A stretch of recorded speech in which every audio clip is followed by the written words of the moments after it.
ભાઈ એક ભેળ બનાવી દે તો. હાલો બનાવી દઉં. લાવો તો ભાઈ એક ભેળ. હાલો બનાવી દઉં. અરે ભાઈ ચિરાગ તું અહીંયા? તું અહીંયા? તું હું અહીંયા ભેળ ખાવા આવ્યો? ના ના પાર્સલ લેવા આવ્યો ભાઈ. તું ખાવા આવ્યો? ના ના ભાઈ હું પાર્સલ લેવા આવ્યો હું ઘર હાટું. અરે ભાઈ આ પાર્સલ કરવાની કીધી છે તમને. આ મને પાર્સલ કરી દેજો ભાઈ. હા ભાઈ. આલી ભાઈ પૈસા. હાલ્યો ભાઈ.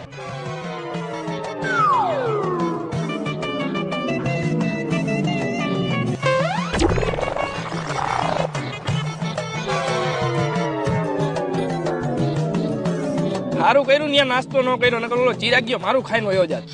મારું શું ભેળ પાછો કરાવીને બગીચામાં આવતો રહ્યો. એક તો 50 રૂપિયા હતા મારી પાસે, મારી ભેળે ખાઈ જાય. તું અહીંયા? હા હું તો અહીંયા બેવા આવ્યો તો. તું અહીંયા? હું અહીંયા બેહવા જ આવ્યો તો. હા તો એ કોથરી કચરા પેટીમાં નાખી દેજે. હા તો તું ઈ કોથરી કચરા પેટીમાં નાખી દેજે. ભલે આ લાવજે. હા